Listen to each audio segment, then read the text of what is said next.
Okay, picture this. It's, I don't know, a rainy Tuesday night. Some beat-up car screeches to a halt outside a warehouse. Right. A guy in a trench coat. He jumps out, kicks the door in, dodges a guard dog, and just slaps a subpoena on some billionaire's chest. Classic Hollywood. Exactly. We've all seen that scene, the process server as this, rule-breaking action hero. It makes for great TV, it really does. But if you actually tried that in the real world, especially in Louisiana, which is what we're talking about today, Yeah. you'd be out of a job. You might even end up in jail. And more importantly, that piece of paper you just delivered, it would be completely worthless. Worthless, even if the guy got it. Completely. And that's really what we're digging into today. We are pulling back the curtain on this invisible logistical machine that keeps the courts moving. So this is the reality of being served. It is. And for our deep dive, we've got a whole stack of documents from the front lines, service agreements, price lists from a company called Lafayette Process Servers, LLC, and even some transcripts from an industry podcast, Paper Trails, hosted by a veteran in the business, Scott Frank. And I think we should establish right away why anyone listening should care, because most of us think, well, I'm not a lawyer, this doesn't apply to me. That's the assumption, yeah. But the court system is, it's the backbone of how we resolve conflict. Sure. A divorce, a business dispute, an eviction. None of that can even start until one person physically hands a document to another person. If that process breaks down, the whole justice system just stops. So it's the ignition key for the entire legal engine. That's a great way to put it.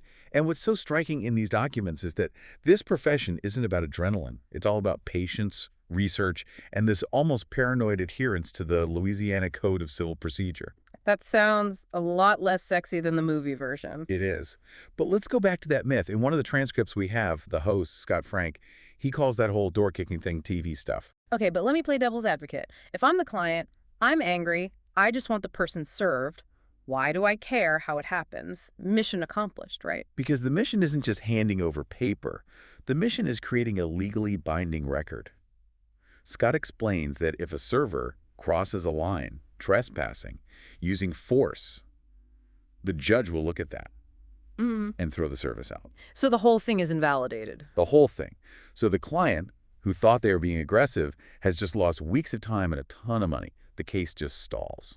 So reputation and the validity of the service is way more important than some dramatic confrontation. Infinitely more important. It's not about being a bounty hunter. It's about being what you might call a legal logistician. A legal logistician who does a lot of driving. A lot of driving. And Louisiana is a complicated state for that. You have big cities, but you also have huge rural parishes, places that are just hard to get to. Right. I was looking at their coverage map. It looks like a military campaign map. It basically is. And to make the business work, they use what they call a hub system. How does that work? Well, think about it. Their office is in Lafayette. They can't drive 4 hours to the Arkansas border for one envelope. The cost would be insane. Right. So they have agents in key population hubs, Lake Charles, Baton Rouge, New Orleans, Covington, Manville. So if you're in one of those cities, you get the standard rate. It's like the free shipping zone. Roughly, yeah. But the documents make a very, very sharp distinction for North Louisiana. I saw that. They say serving them down a dirt road in a rural parish is a different ballgame. And it creates this fascinating economic divide. If you need to sue someone in downtown New Orleans, it's streamlined, it's cheap. But if they live down some 10-mile gravel road, You're paying extra? You're paying for mileage, for time, for a local person who knows that area. It's supply chain management for due process. Okay, let's get into those numbers because they literally put a price tag on everything. It reads like a restaurant menu. It's a menu of urgency. So the baseline is standard service. It's $120. That seems okay, I guess. It's pretty standard. But look at what that $120 actually buys you. It buys you patience. What do you mean? You get up to 3 attempts to serve the person. But the key is the time. For standard service, the first attempt is made within 120 hours. Wait, 120 hours? That's 5 days. 5 days, just to try the first time. Okay, hold on. If I'm a lawyer and I've, procrastinated and my court deadline is Friday, 5 days is an eternity. I'm dead in the water. And that is exactly where they get you with the upsell. Enter rush service. How much? The price jumps to $200. You still get 3 items, but now the first attempt is guaranteed within 24 hours. So you're paying an $80 premium just to skip the line. You're paying for them to drop everything and go, and when a statute of limitations could expire at midnight, that $80 is the best money you'll ever spend. But the menu gets wilder. I saw stakeouts. That feels like we're drifting back into movie territory. It does, but look at the cost. It's $120 an hour Ouch. with a 4-hour minimum. So before they even put the car in park, I'm on the hook for almost $500. Correct. And that is just for a person to sit in a car and watch a door. Is that ever actually worth it? I mean, really? If you're trying to serve someone who knows the system, who's actively dodging you, absolutely. The server will knock, no one answers, they leave. The stakeout is just brute force. You outweight them. It puts a price on being evasive. You're literally costing the other person $120 an hour just by hiding. Exactly. And what if you can't even find them? Then you have to pay for skip tracing. Which sounds cool, but the source material makes it sound like database searches. That's all it is. It's administrative detective work. $25 for a basic search, $85 for a comprehensive one. They're just looking at utility bills, credit headers. So for $85, they can find out where I'm sleeping. That's comforting. Welcome to the modern age. But my favorite line item was court filing. They charge $120 an hour for a courthouse runner. I saw that, and the little disclaimer does not include parking meters. It's so petty, but so real. It just shows you someone still have to physically drive there, feed the meter, and get a clerk to stamp a piece of paper. But here's the massive catch in all of this. I was reading the terms, and one phrase is basically in bold. All fees are non-refundable. This is the most important part of the whole deal. So let's say I pay $200 for the rush service. They go out 3 times. The guy isn't home or he moved. Do I get my money back? Do you get $0 back? That feels unfair. I paid for a service I didn't get. But that's the distinction. You didn't pay for a result. You paid for the attempt. The source is crystal clear. The fees cover the attempt to serve. So you're paying for the gas and the labor. The outcome is basically a gamble. Precisely. And that brings us to risk. Not just financial risk, but physical risk. I mean, you're walking up to a stranger's house to give them bad news. Yeah, nobody is ever happy to see the process server. No. And that's why the officer safety section of their agreement is so critical. It's mandatory. The client has to disclose certain things. It asks for criminal history, violence, or weapons.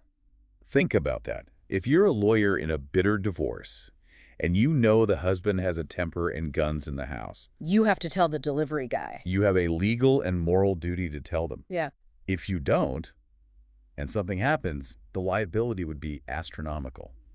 It shifts the responsibility. It basically turns the client into an informant.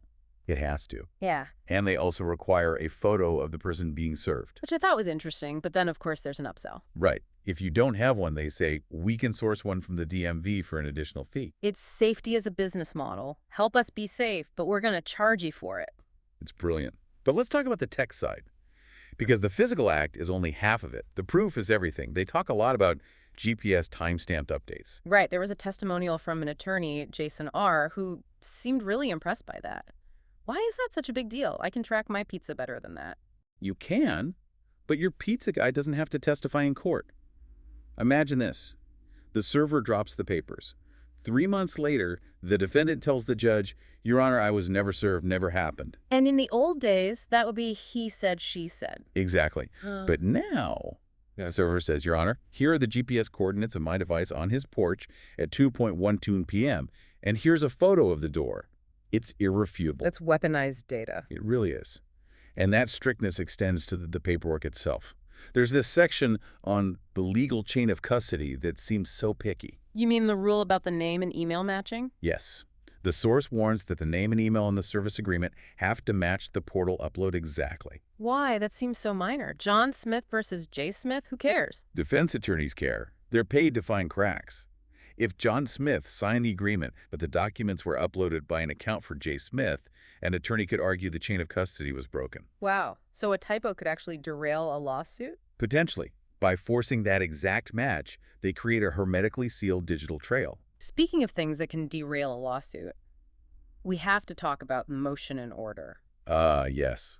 The bureaucracy of the bayou. So explain this. In most places, I just hire a server. That's it, right? In many states, yes. Yeah. But Louisiana is different. The website specifically warns that for local Louisiana cases, you must get a motion and order to appoint them as a special process server. Wait, I have to ask a judge for permission to hire the guy, to give the papers to the other guy. Yes, you file a motion, a judge signs an order, and only then is the private company authorized to act. But why? That seems so inefficient. It is. But traditionally, this was the sheriff's job, and the sheriff's department gets paid for that service. It's revenue. Ah, follow the money. Always. So this motion and order is a barrier. The court basically defaults to the sheriff unless you can prove you need someone faster, So you have to beg the court to let you be efficient. essentially. And if you skip that step, if you just hire them and they deliver the papers perfectly, Doesn't count. service invalid, case dismissed. It's a huge minefield for any out-of-state lawyer. Okay, let's zoom out to the business itself, because they run a really tight ship. And honestly, it seems like they have zero trust in their clients. I got that vibe too. Their payment policy is so aggressive. Prepayment is mandatory. No work starts until the invoice is paid. It tells you who their clients are. They're working for lawyers who are professional negotiators, often waiting on their own settlement money to come through. So they've been stiffed before. Clearly. And look at the check policy. No attempts are made until the physical check is received and cleared. And cleared. That's the kicker. They don't even trust the paper itself. They wait until the money is actually in their account. Because once that service is complete, their leverage is gone. You can't, unserve someone. You can't go back and take the papers out of their hand. So they hold the service hostage until the cash is real. It's just smart business. I also saw a little detail in the podcast transcript, a sponsorship for a company called 337 Media. Right, Scott Frank mentions them. They do web design and SEO. It struck me. You think of this as a gritty, street-level job, but they're talking about SEO rankings. It's a survival tactic. If you need a server in Lafayette, you don't use the Yellow Pages, you Google it. If his website isn't in the top 3 results, he doesn't eat. So he has to be a tech company and a logistics company. Exactly. Secure portal, encryption, Google rankings. The tough guy era is over. It's the tech-savvy logistics manager era. And finally, we have to mention the disclaimer that is everywhere on their stuff. We are not attorneys. Well, we do not provide legal advice. It's the ultimate liability shield.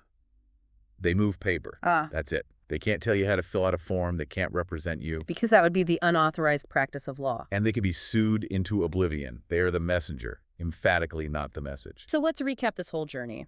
We started with the Hollywood myth. The door-kicking action hero. And we found out the reality is more about hub systems and 120-hour windows and weird local court rules. We saw it's a pay-to-play system. You want speed. That's $200. You want a stakeout. That's $500. And you're only paying for the attempt. Right, not a guarantee. We also learned that safety isn't about vests. It's about clients having to disclose the defendant's violent history. And we unpacked the whole digital surveillance side, the GPS timestamps, the chain of custody rules that make sure a typo doesn't kill a case. It's a surprisingly sophisticated machine. From the order online click to a judge signing that motion and order, it's this weird mix of high-tech tracking and high-risk human interaction. It really is, the intersection of the digital cloud and the physical street. Which brings us to the end, and I want to leave you with something to chew on. Go for it. We live in a world of instant notification. I can ping you on 3 different apps. I can email you, text you, DM you. You can't hide from me digitally. True. So why, in this day and age, does the entire justice system still rely on one human being physically handing a stack of paper to another human being? Why haven't we just moved to service by email? It's a profound question, I think. I think it comes down to the undeniable reality of the physical world. You can delete an email. You can say it went to spam. Right. It is so easy to ignore the digital world. But you can't ignore a person standing on your porch. Exactly. When another human looks you in the eye and hands you a document, the abstract idea of the law suddenly becomes physical. It's in your space. You've been found. You have been seen. And now you have to face it. It's the one notification you can't swipe away. Precisely. That's it for this deep dive. Thanks for listening, and we'll catch you on the next one.